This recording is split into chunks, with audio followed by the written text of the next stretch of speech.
Perfect. So here we go. So what I'm going to begin with is sort of walking you through the various apps that I have set up here in our marketing workspace. I'm also going to go over some different features, and feel free to, write in the chat if there's something specific you'd like me to go over. I can walk through it later. Different features you'd like to see. But what I'm going to do is going to give you a general overview of a workspace here that's used for sort of marketing and communications in an organization. Now, these apps actually mimic exactly the apps that we use here at Podio, but for privacy and security reasons, I've actually cloned the apps into this workspace, so you can't see all of the content. You'll be able to see some of it, but I want to give you an overview of how we work here, and I want to try and give you some inspiration and ideas in terms of what you can build out in your own workspaces for marketing.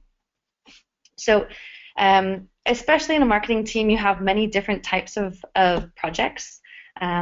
We here at Podio, we have a lot of content that we put out on our blog, on social channels, etc.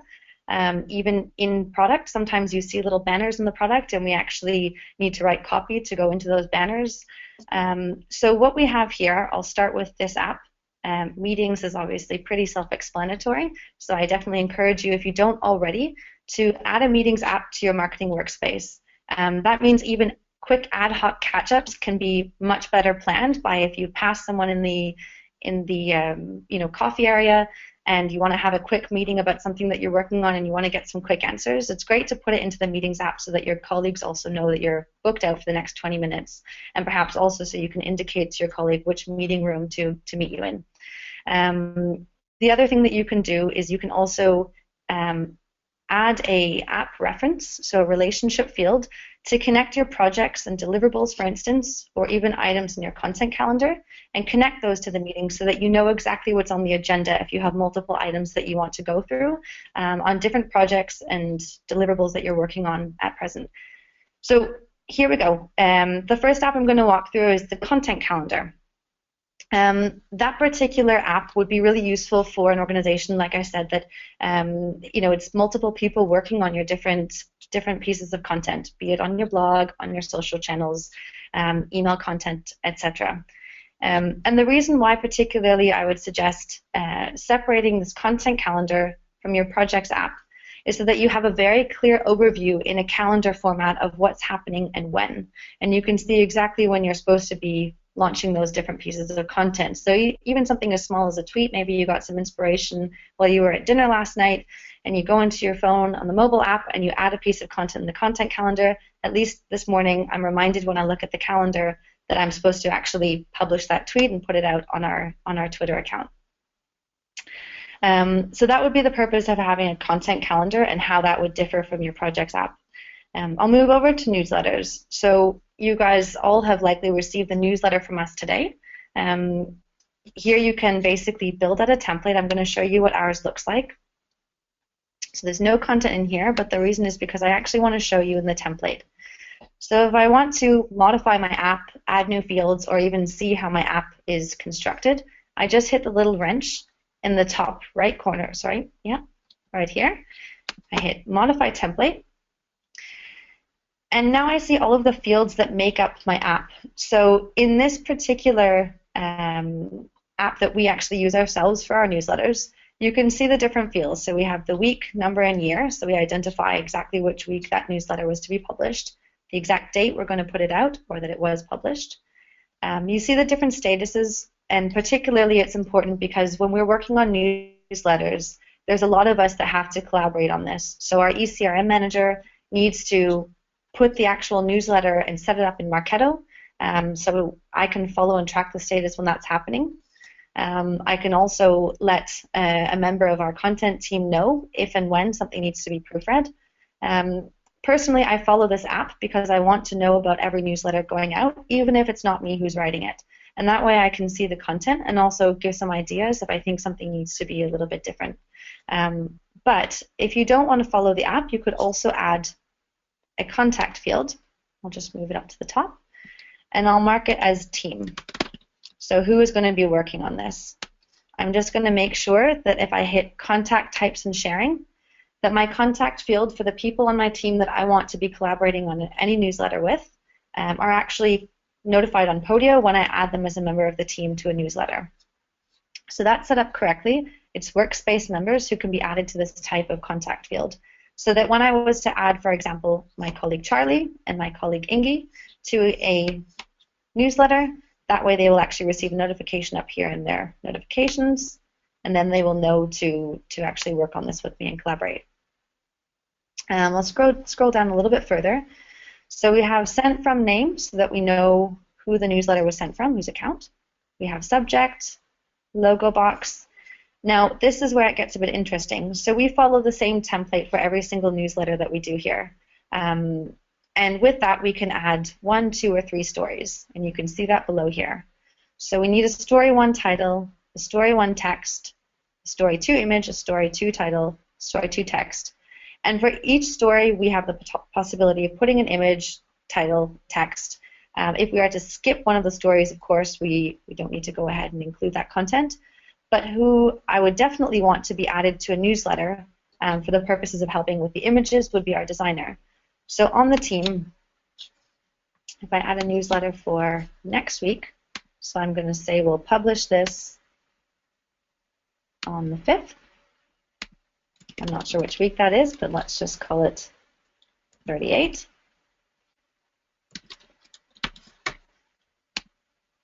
I'll put it into not started, and I'll let the team know. So I'll add our designer, Emma Ivor, here. I'll add my great colleague Charlie, who's also sat with us on the webinar today. She's going to be producing one of the stories. And I'm also going to add Ingi, who is, oops, she's not in this workspace. Let's see, Helen is also working on eCRM. So there we go. We have our team who needs to collaborate on this. And that way they'll be notified the second I save this, and that they know that they need to contribute to this particular newsletter. The rest I'll save for later because it's not started, so I don't need to get going right now. I'll move on from newsletters, but what I wanted to just basically show you is that it's possible to build out the structure of your app to mimic or to match basically the template that you're using as your weekly or monthly or perhaps it's even daily newsletter. So I'm going to move on to more of the project management side of our workspace. Within our team, we commit on a quarterly basis to goals. So every project that we do, aside from sort of the business as usual, such as writing on our social channels and writing blog posts and putting out newsletters, etc., and managing certain campaigns, things like that, we will have projects that we set up or that are running throughout the quarter that we commit to particular goals. So the reason why, this might not fit in with your framework or your methodology for working, but just to give you an understanding of why we have this app here, it's so that whenever we are to assess whether we should work on a particular project this quarter, before we add it to the projects app, we try and check that if it fits into one of the goals and if it aligns to one of them, then we will actually relate it using a relationship field so that we connect those projects to the goal.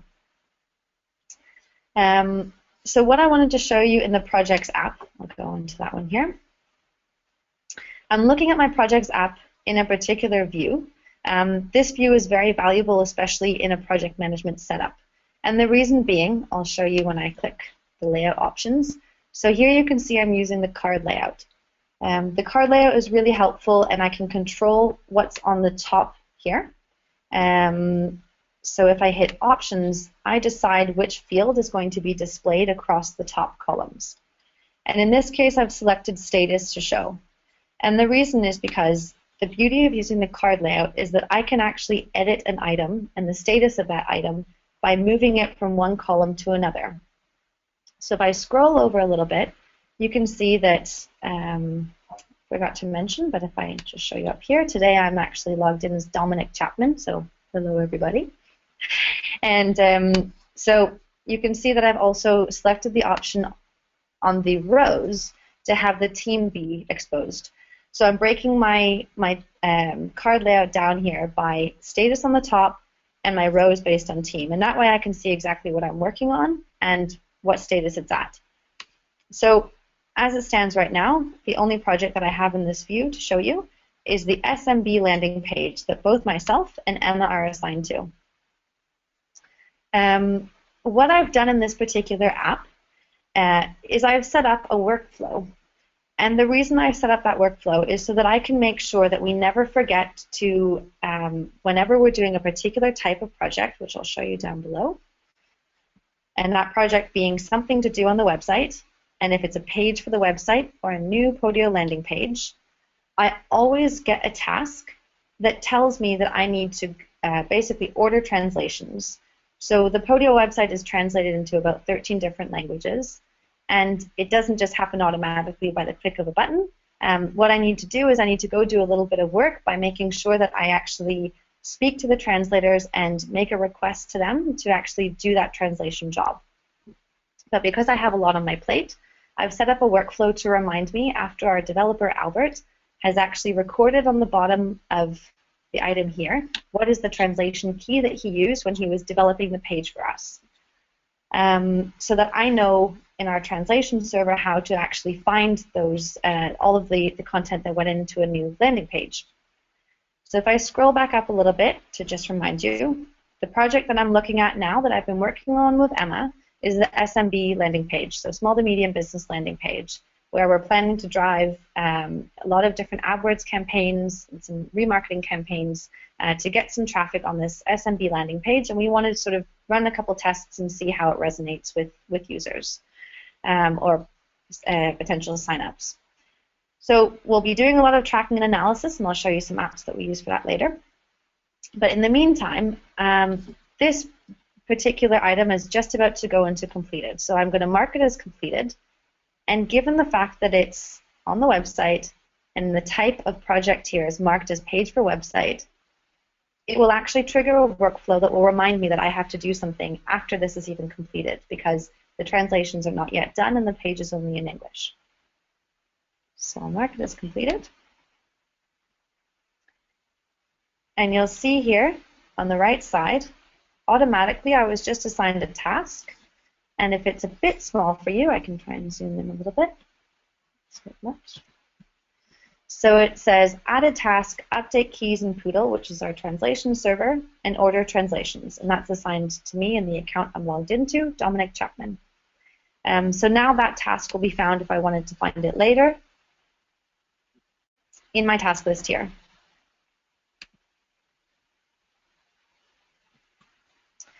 Perfect.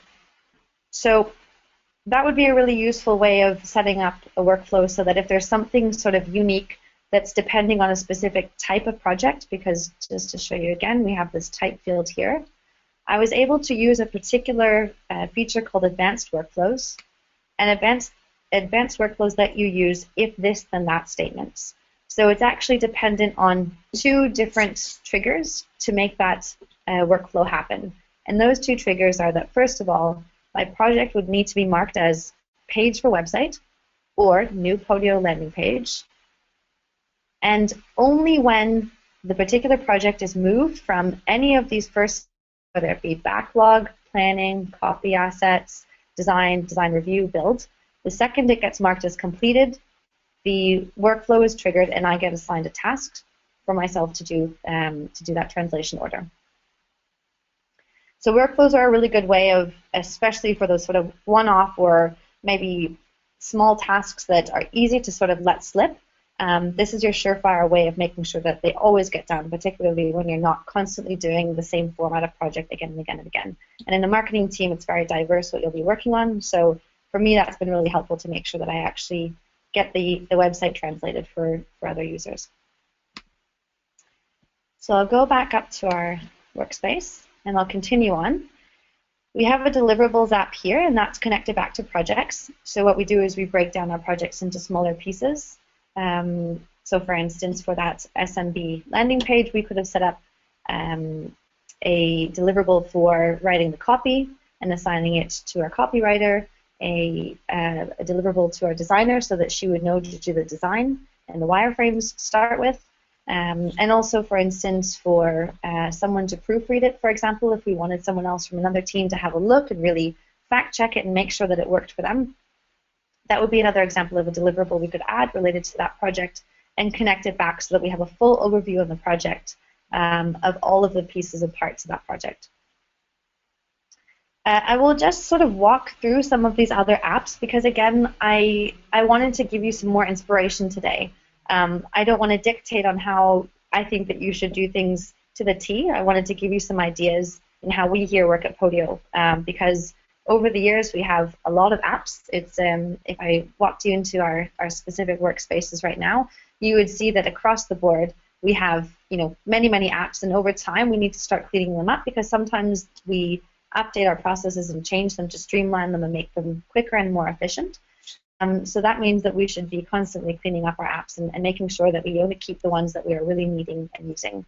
And apps definitely are dependent on whether they're more for resources or whether they're more for processes. So this project and deliverables app is more for processes, and that's for tracking all of our projects and smaller parts that make it up. Whereas something like analysis is projects that are sort of one-off, and it's related to making an analysis request so that we can get some data around something that we've done. We can also use it to look back and historical data to see if there's something that we need to reference to get some inspiration for a new project. Inbound links is a pretty stagnant app. So what we would do there is, for instance, if we got a great piece of PR on the next web, then we could record it as an inbound link, being somewhere out in the world on the internet, someone has written an article about us, for example, and they've linked back to podio.com somewhere on our website. And then we would record all of our inbound links in here so that we have an overview of some of the really great wins. Maybe it's also PR related and something that we were a part of. Maybe it's someone that, for example, that we've sponsored. We sponsor quite a lot of nonprofits, and if they choose to maybe let the world know that we've sponsored them on their blog, or perhaps it's been on their sponsors page, then we can add that into this inbound links app so we can get an overview and also export all those items if we ever want to plug them into a particular marketing tool to do sort of a link check and see if maybe any of those links are looking unhealthy and maybe we should follow up with the site owner and ask for them to take it down. That's just an example.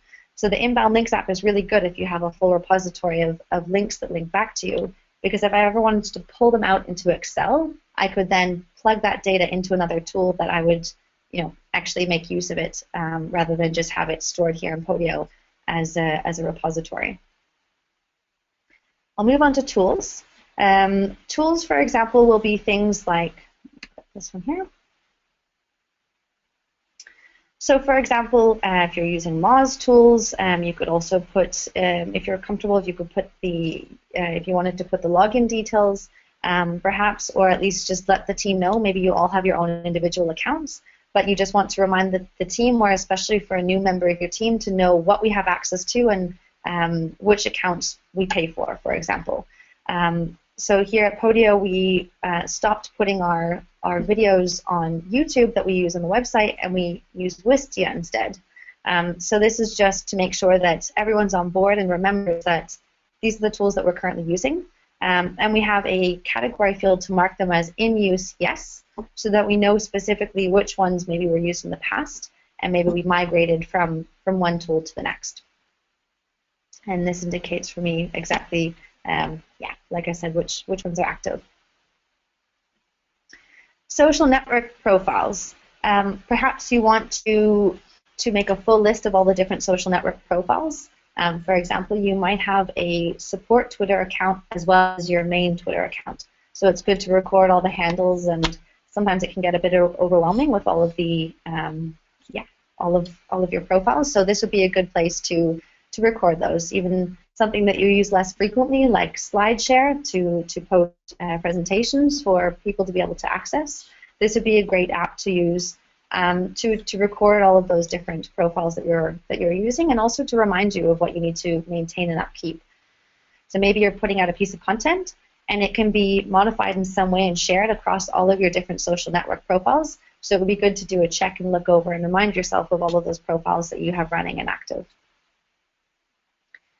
Then we have competitors. I think that's pretty self-explanatory. But this is actually really helpful because oftentimes there's a lot of new players coming into the market. No matter what industry you're in, you'll have competitors, and it's a great way for also the rest of the team to get in the discussion. And sometimes they'll add screenshots So for example, Charlie might have received a ticket from someone that just migrated from another tool, and perhaps she's never heard of this tool before. So someone's chosen to use Podio, and they've just moved from another platform.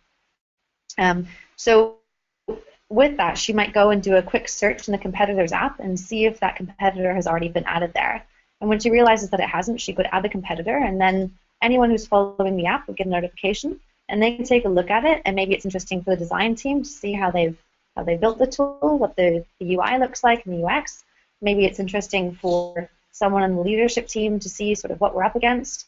But competitors is a really good way also to get inspiration and to just sort of see what's out there in the market and remind yourselves and keep up to date on what's happening in your industry. Event sponsorships. So this is written here. We have a little bit of help text and explains these are PR recommended event sponsorship opportunities. So in that app, we can also set up categories so that we can mark them if someone wants to mark them. Should we attend? Yes or no? We could. There's a lot that we could do there in terms of tracking. Maybe suggest the amount if we get in touch with the person who's the organizer to ask what it would cost for us to be involved. We could also add a money field so we can actually indicate the cost of involvement, and we can potentially work that in the budget for the quarter. We have a freelancers app here. I copied this one over for you guys to see. It's less relevant for Podio now, but many years ago Podio was a startup, so about 5 years ago, and that was more relevant back in the day when there were times that we were working more often with freelancers in marketing. Now we have a pretty robust team, so that's not relevant, and we're a part of the wonderful Citrix. But maybe you do work on a regular basis with freelancers, and there you could record all their contact information. When they actually come on board and you want to invite them to the workspace, you of course could even add them to that item, to their freelancer item, using a contact field, so that they could even fill it out with more information and they get a notification to do so. Perhaps you even want to know simple things like, when is an okay time to call you? And that's a field that you could just have them only fill out after you've hired them on, and you know that you'll be collaborating with them. So I'll click my little arrow here to expand. There's actually, believe it or not, more apps in this workspace to show you. On the end here, we have testimonials. So what we've found here at Podio is that oftentimes we find out from all the nooks and crannies of the internet different things that people are saying about Podio, and they can come through the strangest of places. They might end up in someone's email inbox, someone that attended an event. They might end up in a napkin that somebody has written while sitting at some awards ceremony somewhere, and they've handed it over to a member of the team that was sat at the table with them. This way we can actually compile and put together all of these different testimonials that we receive, and particularly we can also record the contact details. That's really important for us to make sure that whenever we would use a testimonial on the website, that we would actually get it approved beforehand. So I can just show you here how this app is constructed. Again, I'll go to Modify Template so that you can see the structure of it. So we have a field for name of person, job title, company name, company website, company description, quote. And if I scroll down, we have a status. So we can mark it as not started, and that might be something that we are trying to get a quote from someone in particular that we would actually like to have comment on their use of Podio. Then we would mark it as request, send, awaiting approval. Once it's approved, we let everyone know so that we know it can be used in our communications. And if it's live and used already publicly on the website, then we would mark it as live so that we know that perhaps we don't want to overuse a particular quote, so we would make sure that we would find another one if we were looking for something to use on a new page.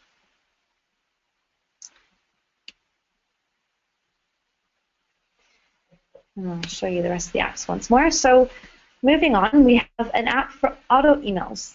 Depending on the type of product and your type of business, you might have a system set up for handling all your emails.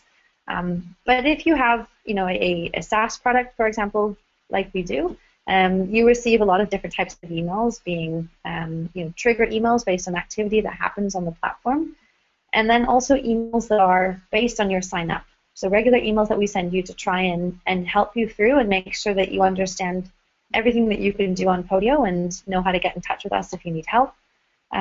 So especially in the early days of signing up for Podio, we send you quite a number of auto emails. This is a place that we would store them in this app so that we can again mark them as whether they're in use or not. We can put them in draft when we're working on something new to fit into the nurture flow. And we can even add a text field so that the copywriting actually happens on an item with the app. So that's a really good way to get a really clean overview and then also be able to use the different views in your app. So just a reminder of the different ones that you can use. We have badge, table, card, and activity. So to use those views to get a more visual layout and see all the content that you have currently running.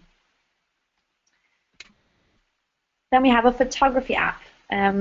I would definitely recommend this. I think when you have different events, even when people are taking pictures on their phone, they can be really good quality these days and good enough sometimes to use in your different communications, whether it be in a tweet or on social, on Facebook, for example. But what we have here is basically little photo albums in this photography app, and it's a great place to go if we need to find some content to use on our website in particular. And finally, what I'll walk you through in this particular workspace is email stats. So this lets us actually track and know exactly how our emails performed. That I find is a really interesting app for me. So again, what I've done in my actual login, because again, like I said, I'm logged in today as Dominic, but what I've done is I've followed the app so that every single time someone adds an email stat into this particular app, I get a notification about it up here in my notifications. So to do that and follow the app, I just need to hit this little blue icon here. And once I hit it, it's going to go green. Now it's changed color, and that indicates that I am following the app. You might want to now, when you leave today, go through different workspaces, and if there's apps that you feel like you'd always like to follow what's going in there and know anytime something's been added, make sure to just follow away. I would say it's better to follow more apps than not. And then see how it goes. Maybe by tomorrow or maybe Monday you'll have far too many notifications and you'll realize what's relevant and what's not. So again, you can always go back and just unfollow the app by hitting the follow icon. Perfect. So one thing I will go through now is collaborating with your team and freelancers. And some of those simple collaboration techniques are quite basic, but I'll just do a quick run through of a couple things I think are worth noting. So on Podio we have a chat. That chat can be private with both you and one other person, or it can be a group chat. For example, our Podio marketing team here, we have a thread, a chat thread, that includes every member of the marketing team. And that way we can always, send files in there, let someone know if we might be 5 minutes late to a meeting because we're running overtime in another one. So if I open the chat panel here, you'll see that I can continue to work on this side of the screen. But if I need to, I can also send chats from here. So for instance, I might want to let Emma know, what did you think of Julia's marketing webinar? Not sure I want to know that feedback, but anyhow. Okay, perfect. Now another thing, if I go back to that project that I showed you earlier on, you might actually want to get client sign-off when you're working on projects. There's a number of ways you can do that. You could even look into using something called Write Signature. If you, for example, were attaching files and you wanted to have them actually sign a signature. But I'm going to show you something really simple that you could do if you wanted to get sort of the sign-off on Podio from a client that you're working with. So if this particular SMB landing page, let's just envision that we are an agency here. I'm actually going to modify the template, and I'm going to add a category.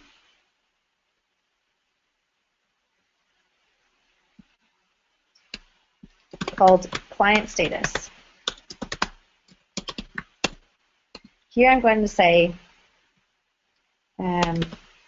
sent to client, awaiting approval, And finally, maybe meeting booked for iterations and signed off.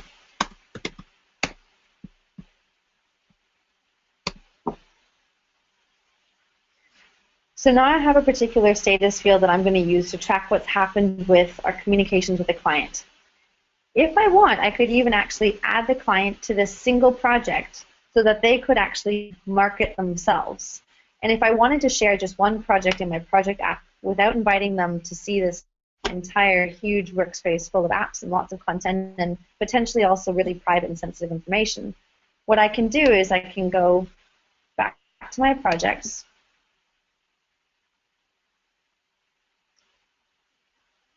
open that project that I want to share with the client, and I can hit this little button in the top here that says share. All I need to do is drop in their email address here. So I will invite, let's see,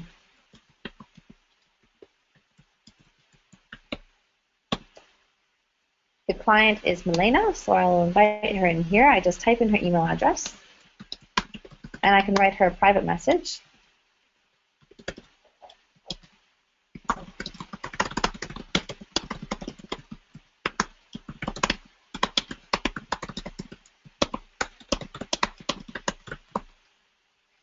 Now I'm just written to her, here's access to the project so you can follow along and see all the designs as we go. So that we'll attach files to the particular item I've just shared with her, and that way she can open the files herself.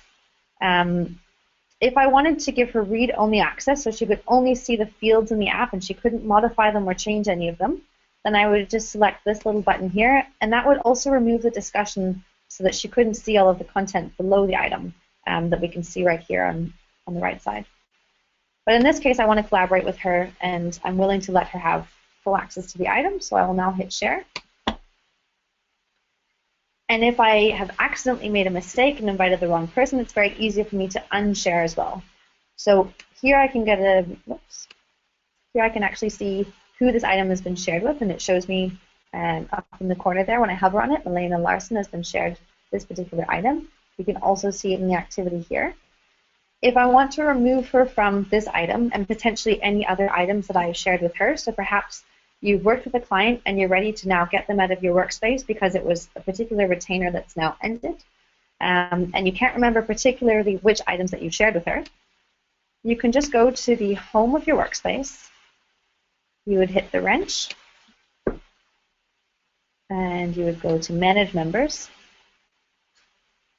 And here I have the option to remove her from the workspace.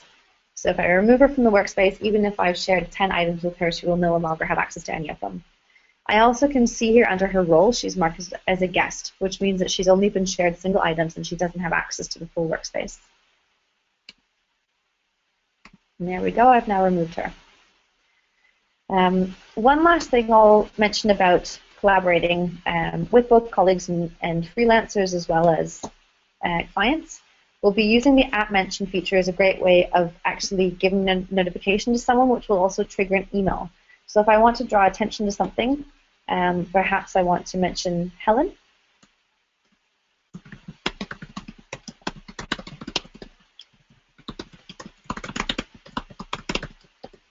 Then I can app mention her using the @ symbol and then select her name, hit send. What's happened now is that what I know is that both Emma and myself are following this item, so anything that happens on it, whether it's a change in status, whether it's a file being added, or maybe someone's changed the end date because we agreed in the stand-up that we needed a bit more time and we had that approved by the client. I know that both myself and Emma will be following all of those changes, which will give us a notification so we know what's happening and we can keep on top of what's happening on that project. But when I @ mention someone, they will also then be following the project, as well as anyone that I've shared this particular project with. So before I had removed her, Milena also would have gotten a notification when I made this comment to Helen, letting her know that Dominic has mentioned Helen on the item, and she could see a quick preview of that notification in her, either on her notifications on her phone or here on the web on Podio. So whether you're adding someone to a team, @ mentioning them, or sharing with them, Those are all ways to have someone follow what's happening on a particular project. What I will just quickly do in the last few minutes here as I go over a little bit more was I'm going to jump over to a workspace that we have in our own setup on Podio. So here we go. So what I wanted to basically also start off with on this last little bit of the webinar is that it's very important when you're using Podio that you really think hard about when you need to set up a workspace. If you notice back in that marketing workspace that I was showing you, there's a lot of both marketing and communications related apps all in the same workspace. And that actually works really well because when I use the search function, I have a much better chance of finding what I need, and it's all in one workspace. Particularly because the team for us here is all together, both communications and marketing, it works really well for us to have everything in one workspace. But sometimes those teams are very disconnected, and you might need to, for example, set up a separate communications workspace from a separate marketing workspace. It just depends on the makeup of your organization, how you work, and how you want to either combine or separate the content that you have in Podio. But when I say it's really important to consider when you're setting up a workspace, people often get a little bit confused in terms of whether they should set up a workspace for a particular project or whether they should set up a series of apps that will create a workflow to house multiple projects. So back in November of last year, we took on a big project where we basically did a huge site cleanup and created a new website for Podio. And when we did that, it didn't really work well to fit that project into one item in our project app in the marketing space and create loads and loads and loads of deliverables. It was a very unique project, and it's obviously still ongoing because we start to iterate on the site, make changes, add new content, etc. So this is one example, and we have had very few of these examples where we've needed an entire workspace for a single project. But I just wanted to walk you through this particular case where it's a very unique setup, where we handle basically the all of the content around our website and also things like inspiration for what we would like to do going forward. So I'll just quickly mention the apps. We have the sitemap, where we have basically the different navigations, and all of the pages in there are connected to the navigations that we have on the website. User stories, that actually also is connected to projects as well in our marketing space so that we can commit user stories to a particular project and add a deadline on them. We have A/B tests when we're doing some testing on a particular landing page, for example, so we can record results. We have a bugs app for any problems that we have on particular pages. Now the issues app is a little bit different than bugs. So when we first built the site, we were in production mode and we were creating a lot of content at once. And when we deployed, we deployed all of the pages together at once. So there was probably 40 or so pages that were getting launched all together. And there was bugs that we had that we needed to fix immediately. There were things broken on certain pages. Maybe it was causing an issue where you couldn't even click a link, and as a result, we would record that as a bug. Whereas issues were a bit different. If something started to look a bit weird when we started to actually see the website in staging, then we would mark it as an issue. Maybe we figured something needed a little bit more padding than we expected. We would log that as an issue so that we could go back in the future once the whole website was deployed and prioritize those issues and actually take them on as little mini projects when we were ready and had the time to. But it wouldn't break the site if we left it as it was. Then we had a resources and files app, idea box. That was things that just came to mind, something that could be a really good idea for the website. For example, maybe we should create a page on the website that's a home for all of our recorded webinars. It's maybe a resource page where we have links to download all of the webinars that we've ever run. And then we have inspiration. So maybe I saw another company do that, and I want to actually record the link to MailChimp because they have a very similar page with all of their recorded webinars, and I can actually show an example of where I found that piece of inspiration. Last two things I'm going to show you here are basically a CMS, a little mini app CMS that we have connected to the Podio website. I couldn't do this myself. We needed some of our very clever developers here to work on that. But both this Meet the Podios app and this Partner Info app are connected to two different pages on our website. And that sort of shows some of the really interesting power that you have with Podio and why it's also great to organize different types of projects on Podio, not just your main project management setup. So this Meet the Podios app, I'll go into it for you here. I have an item here for Charlie. And Charlie is actually, I'll show you the page on the website. You can see where she is here. So if I wanted to mark Charlie as draft, which, yeah, she's now marked as draft here, it will remove her from the Meet the Podios page and you can no longer see her on there. And the second we move her back to live, she then gets added back to the website here and you'll see her profile. So if we need to edit something or we're in the process of adding a new member of the team and asking them to fill out their information, then we can put them in draft and we can wait to actually publish them on the website. And our partner page works in exactly the same way, where the information that you see here is basically a CMS connected to this particular app on Podio. So I hope that was insightful. I packed a lot in. I'll now sort of start the Q&A period because I went a little bit over time on the content. But if anyone has particular questions, you can just hit the hand symbol to raise your hand, and I'll be happy to answer them. Okay, so we'll start with Monica here. Yep, you can go ahead, Monica. Oh, sorry, we can't hear you. Just give me one moment here. Charlie, are you sure? Wait, I'm not going to mute this.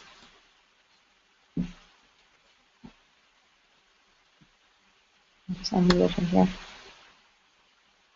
These are my panels.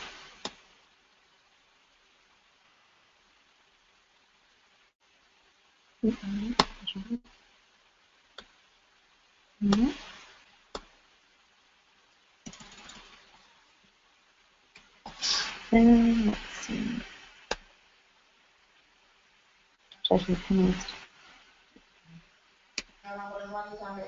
There we go. Can you go ahead and ask your question, Monica?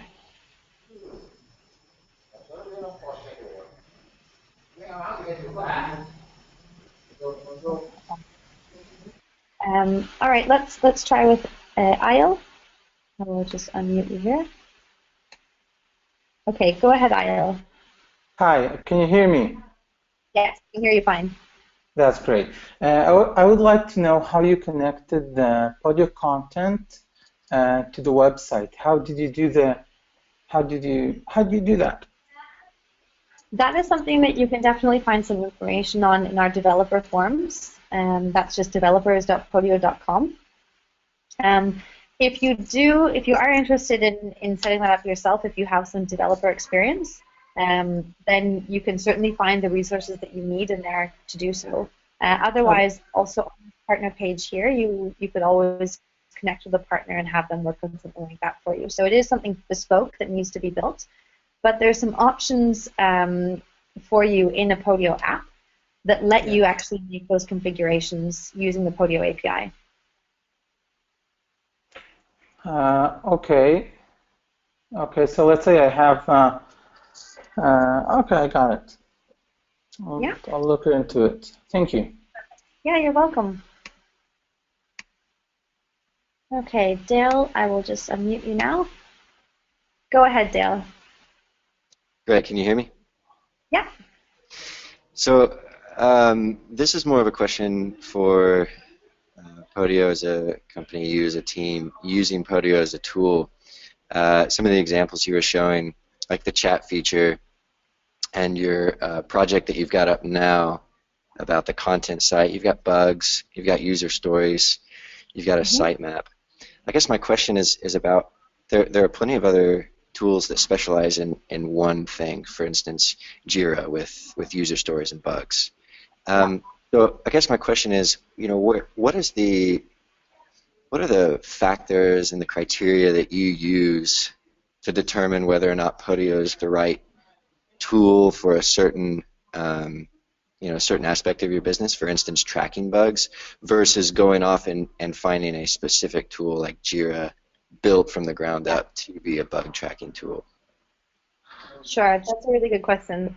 I think that really depends on how your team's working. I think you need to make the assessment for yourself and certainly start with a pilot on Podio and see if you can get the right setup. But I think what you will find, especially in comparison to a tool like Jira, I don't want to throw any other company under the bus here, but what's really brilliant about using Podio, especially for something like I just walked you through with our content site, I know I couldn't have done that pretty well on any other tool because I needed to do so much configuration and customization that made it work really well for us. I think you'll find that a lot of the power of Podio, of course, comes in when you bring on your team and invite them into your setup and having them use it on the daily. But what I will say is it's the customization that I think really gives Podio the leg up, particularly for a marketing team. Having helped a lot of companies set up their own workspaces for marketing and communications, and working with clients as well on campaigns. What I did find was that while everyone felt like they needed something very simple in terms of project management setup, 5 minutes into a discussion in terms of how they were working today, I realized just how bespoke and how unique that their actual setup needed to be. And by the end of it, then all of a sudden the questions flooded in. Is it possible? Can we do this? This person needs a task only at this point in the project. How can we make that happen? I think that's certainly where you will find that it will give you the advantage of having a setup that lets you have that flexibility to customize it so it meets exactly the needs of your team. Yeah, that makes sense. You don't have to answer this if you don't want to, but I was just curious. As a company, have you decided that, hey, we're not really going to try and answer this need in a certain area of business, whether it's I'm sure you get a lot of requests for certain features that people see in other apps. So I'm just curious, are you drawing hard lines and you're saying, no, we're not going to go that direction, but we recommend using this other tool for that? There's a lot of integrations that we promote. So you'll often see if there's certain particular things that someone's really interested in. For example, there's an integration called SmartGet that one of our partners has built. And a lot of our users, especially for project management needs, will actually integrate Podio with SmartGet so that if they're really big fans of seeing their projects in the SmartGet layout, they can do that. But that's something, at least until now, we've consciously chosen not to build ourselves because we've given you these, these various layouts that we think give you a lot of customization and a lot of great ways to visualize the content in your apps. But we definitely do support and promote integrations that we think are of a really good quality. So you'll see often we will recommend it, in support or maybe in our community forums.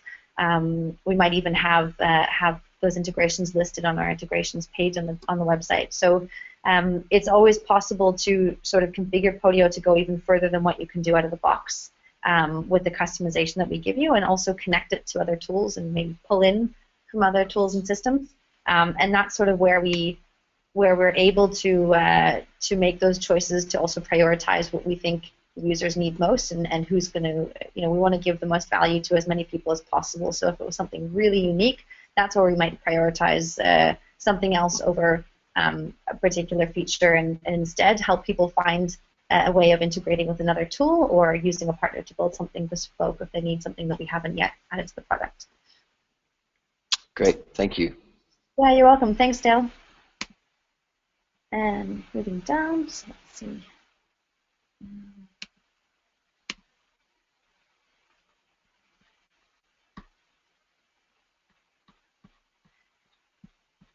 Do we have any other questions? Yeah.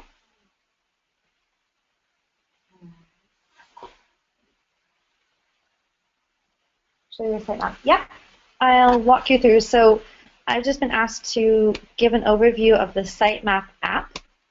I'll navigate into that, and I'm going to show you how the app is constructed. So we have a title. We have subdomain. We can show you the different subdomains that we have. Current link. We've actually configured a calculation here. So we take yeah, basically we will, I won't show you it in the app because it's actually showing old content. But I'll just scroll down for you and continue to walk through the fields. The new link will be if we, when we did this big update on our website, the new link where we are actually going to house that content. So if we killed a page on an old subdomain, for example, we indicated where we were moving it to. Future link as well. We also had a status field for new, redirected, temporarily redirected, already redirected, killed, and nothing. So when we did a big cleanup, we had lots of old landing pages, for example, that obviously didn't fit the design of Podio anymore, and so a lot of pages from the old days were killed, for instance, and this was our way to indicate them. So what we had here in the sitemap app was actually a big, huge crawl of all of the pages in the Podio site. And this is where we handled also what was going to happen with those pages and what they were going to become. Does that help? Yeah, perfect. Charlie, if there's an exclamation mark, is that a question or? Here we go, Monica. I'll try with you again here, Monica, and go ahead.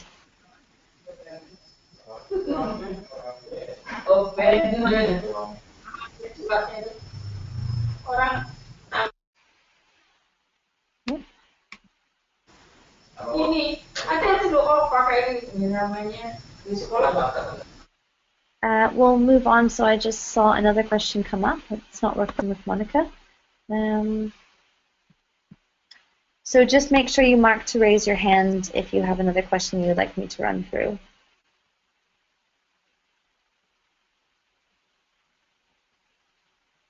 Yeah, Pavel, I'll just unmute you now. And go ahead, Pavel.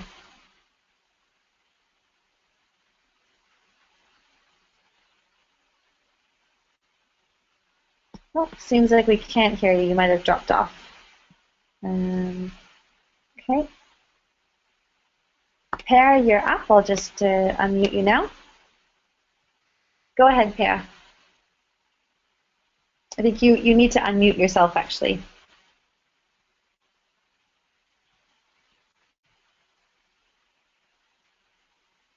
Per, can you hear us? You just need to click the microphone button to unmute yourself. Okay, it looks like it's not working, so I'll try with Ayle again. Go ahead, Ayle. Hi, I've got another question. I'm putting in a link of a Podio form I made in one of my websites. I wanted to know when a user fills this form, okay, can I have him, let's say, auto-receive an email that says he got it based on the email he puts in one of the fields?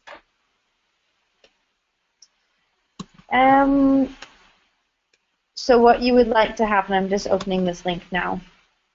It's in Hebrew, I'm sorry for that. That's fine. So you mean when someone fills in this web form, which is linked to a Podio app I can see, yeah. You want someone who submitted it to receive an email confirming that they've...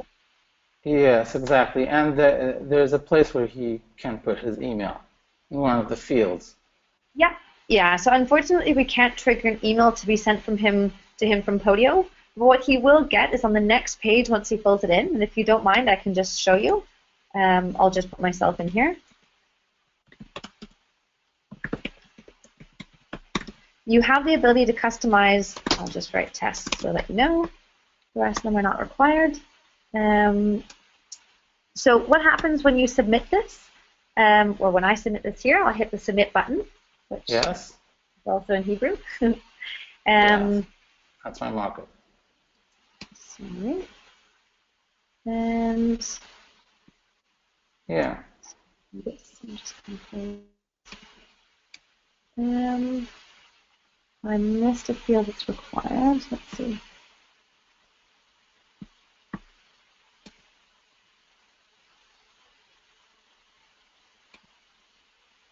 It's actually embedded because it couldn't.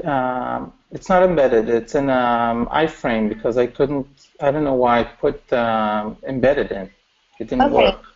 so the embeddable code didn't work. Yeah. I think you should try it again with the embeddable code because that will. It seems like it's causing a glitch for me not to be able to submit.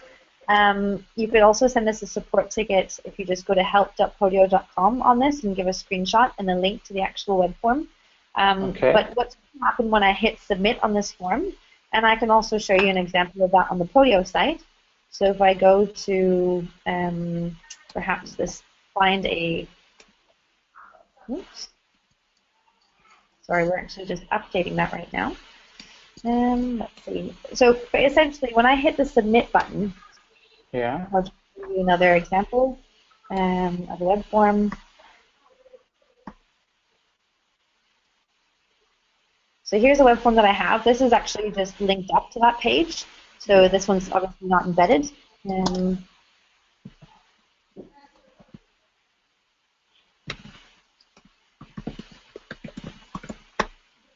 sorry, we have so many required fields. I'll just put in anything here.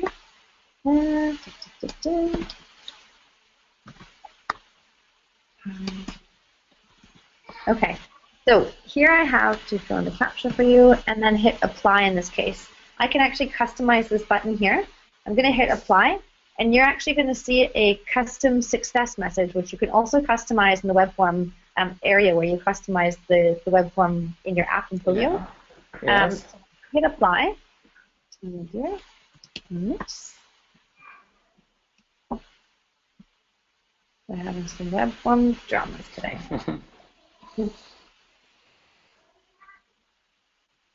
Right, so once that's submitted, I think it might be the connection in my room here is a little bit slow. That's because we're looking. Yeah, then you'll see a Okay. success message, and that's the confirmation that it's actually, for me, that it's actually gone through to you. Is So that the only that way we can do it? it's not possible to send them an email to the email that they've indicated and filled out on the form, but it is possible to configure the success message, and maybe you want to write something about that in the success message. Thank you for submitting. Can it export anywhere else but the success message? Could you repeat that? Could it export to an FTP or anything else, which can actually, I could pick it up from another system to show it up somewhere else? You could set up something from the app so that once it arrives in the app, you trigger something in another system perhaps. But what I would recommend is actually submitting a question on our developers forum, because they'll have a lot of insight there, and potentially one of our partners will be interested to give you some advice on that. Okay, thank you very much. You're welcome.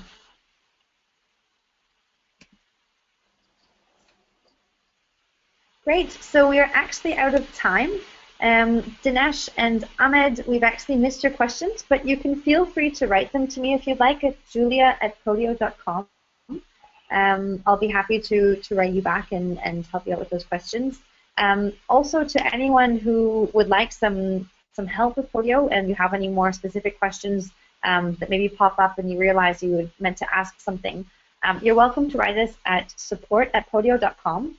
I will also just quickly show you on my screen here the Help Center, which is accessible through your Podio account as well when you hit the question mark in the top blue bar. And what you can do when you're here is you can submit a support ticket, so that if you hit Contact Support, you will send us a ticket to our amazing support team, and we're actually spread across the globe, so it's pretty well 24-hour support. So it's a really quick and fast way of getting through to us and getting your questions and answers as quickly as possible.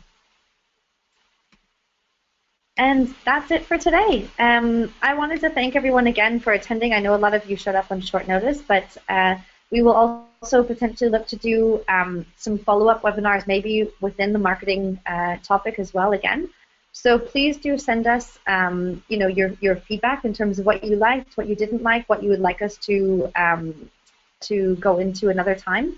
Again, my email is julia@podio.com, so feel free to write me there. And I just wanted to say once again, thanks a lot for attending today. Bye-bye, everybody.